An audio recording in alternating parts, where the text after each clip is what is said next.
Now look at here. This is a very good question asked by Anup Rajput. The question is the current I in the circuit will be। मैं student आपको ये circuit दिया गया है और इस circuit में आपको करंट आई मतलब आई की वैल्यू आपको फाइंड करनी है। तो कैसे फाइंड करेंगे हम लोग स्टूडेंट्स? देखिए स्टूडेंट्स, सबसे पहले इस क्वेश्चन में गिवन क्या है ये हम लोग फाइंड आउट कर लेते हैं यहाँ पे। तो स्टूडेंट जैसा कि आप देख पा रहे होगे इस क्वेश्चन में आपको V की वैल्यू क्वेश्चन में गिवन है।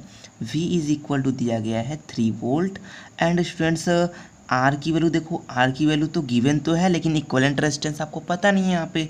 तो R is equal to question mark और I is equal to question mark. तो आर की वैल्यू हमें पता है तो हम इक्विवेलेंट रेजिस्टेंस फाइंड आउट कर सकते हैं। कैसे फाइंड आउट करेंगे स्टूडेंट? जब भी हम लोग इक्विवेलेंट रेजिस्टेंस निकालते हैं तो हमेशा दो टर्मिनल के क्रॉस निकालते हैं, ठीक है। तो लेट्स हम लोग सपोज कर लेते हैं कि ये जो पॉजिटिव टर्मिनल है इसका जो कनेक्शन है यहाँ से और नेगेटिव टर्मिनल का कनेक्शन यहाँ से है। तो हम लेट कर लेते हैं स्टूडेंट्स, यहाँ का जो टर्मिनल्स है इसको हम नाम देते हैं ए और यहाँ का जो टर्मिनल्स है इसको हम नाम देते हैं बी, और ए और बी के बीच में हम इक्विवेलेंट रेजिस्टेंस फाइंड आउट कर लेते हैं। तो स्टूडेंट्स मैंने आपको एक तरीका सिखाया है कि जब भी आपको इक्विवेलेंट रेजिस्टेंस फाइंड करना हो किसी दो पोटेंशियल के बीच में या दो टर्मिनल के बीच में, तो आप उस टर्मिनल को एंड में लिख दोगे, जैसे एक लाइन ड्रॉ कर लो और जिसके बीच में निकालना है उसको साइड साइड रख दो आप। तो हमें ए और बी के बीच में निकालना है, मैंने एक और ए और बी को साइड साइड रख दो।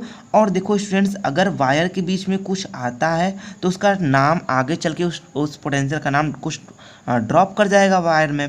जैसे कि देखो यहाँ पे ए से ए वायर में देखो, ए वाले वायर में जब हम ऐसे चलेंगे तो इसमें देखो इस वायर में तो कहीं रेजिस्टेंस कुछ आ नहीं रहा है तो यहाँ पे पोटेंशियल ड्रॉप नहीं होगा, बट यहाँ पे इस वायर में रेजिस्टेंस आ जा रहा है तो इसका पोटेंशियल कुछ ड्रॉप कर जाएगा। तो हम इसका नाम दे देते हैं यहाँ पे कि कुछ यहाँ पे पोटेंशियल ड्रॉप कर गया, तो यहाँ पे अब इसका नाम पड़ जाता है सी।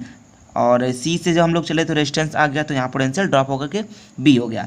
बट यहाँ देखो स्टूडेंट्स, इस वायर में कोई रेजिस्टेंस वगैरह नहीं आया है, मतलब कि जो पोटेंशियल यहाँ का है वही पोटेंशियल यहाँ का है। अब आप देख पा रहे होगे कि इस रेजिस्टेंस और इस रेजिस्टेंस में पोटेंशियल क्या है, सेम। देखो इसमें भी ए सी और इसमें भी ए सी, यानी इन दोनों रेजिस्टेंस में पोटेंशियल कितना है, ए सी और ए सी। ओवरऑल अगर आप देखो यहाँ पे तो ए और बी के बीच में बस एक ही पॉइंट निकल करके आ रहा है सी, यानी ए और बी के बीच में सिर्फ एक पॉइंट आया है सी, ठीक। अब देखो ए और सी के बीच में कितने ओम का रेजिस्टेंस है, देखो ए और सी के बीच में 6 ओम का रेजिस्टेंस है, यस और नो।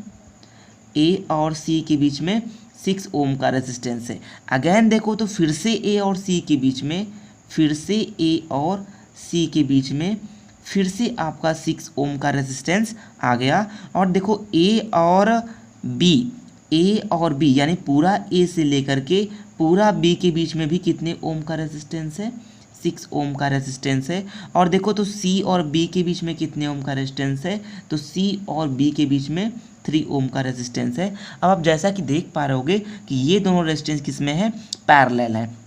वैसे भी आप देखो इन दोनों रेजिस्टेंस के बीच में क्या है, पोटेंशियल AC और AC, यानी इन दोनों रेजिस्टेंस में पोटेंशियल सेम है। अब जब पोटेंशियल सेम होता है तो दोनों रेजिस्टेंस किस में होते हैं, पैरेलल होते हैं। अब इन दोनों का R इक्वलेंट निकालने का मैंने आपको तरीका सिखाया है कि R equivalent is equal to, ठीक है, between A and C is equal to, ऊपर कर देते हैं मल्टीप्लाई, यानी 6 × 6 अपॉन में 6 + 6 इज इक्वल टू 36 अपॉन में 12, काट देंगे तो कितना आ जाएगा, 3 ओम। यानी कि यहाँ पे अब आपको जो डायग्राम बनेगा वो कुछ ऐसा बन जाएगा, यस और नो। अब देख पा रहे हो ये पूरा ए बी वाला है और ये पॉइंट आपकी बी है, ये पॉइंट आपका ए है। ये 3 ओम आ गया और ये भी 3 ओम आ गया और ये आपका 6 ओम का रेजिस्टेंस है, ठीक है। अब आप देख पा रहे हो कि ये दोनों रेजिस्टेंस किस में है, सीरीज में, और फिर उसके साथ ये पैरेलल है। यही डायग्राम कुछ इस प्रकार से बन जाएगा, ये 6 ओम का रेजिस्टेंस और ये आपका 6 ओम का रेजिस्टेंस, यस और नो। ये पॉइंट आपकी बी, ये पॉइंट आपका ए, ये दोनों सीरीज में सीधे सीधे ऐड कर देंगे तो ये 6 ओम और ये नीचे वाला ऑलरेडी 6 ओम। अब ये दोनों रेजिस्टेंस किस में है, पैरेलल में है, तो इनका R इक्वलेंट निकालने का तरीका यही है कि R equivalent between A and B is equal to, ऊपर कर देंगे मल्टीप्लाई, नीचे कर देंगे प्लस, तो 6 × 6 = 36 अपॉन में 6 + 6 इज इक्वल टू 12, काट देंगे 3 ओम। यानी बच्चों A और B के बीच में R equivalent between A and B is equal to 3 ohm. तो स्टूडेंट्स अब हम लोगों को यहाँ पे देख पा रहे हो V की वैल्यू मुझे पता है 3 वोल्ट और R इक्वलेंट की वैल्यू मुझे पता चल गया यहाँ पे 3 ओम है और I is equal to question mark by using Ohm's law, by using Ohm's law. हम Ohm's law we know that students V बराबर I इंटू आर, तो हमें I निकालना है, तो I is equal to V by R, तो I is equal to क्या हो जाएगा, V की वैल्यू मुझे पता है 3 वोल्ट और R की वैल्यू है 3, तो कट कर देंगे, तो I is equal to 1 ampere आपका आंसर है। This is the correct answer. Thanks for watching my this video. मिलते हैं नेक्स्ट वीडियो में।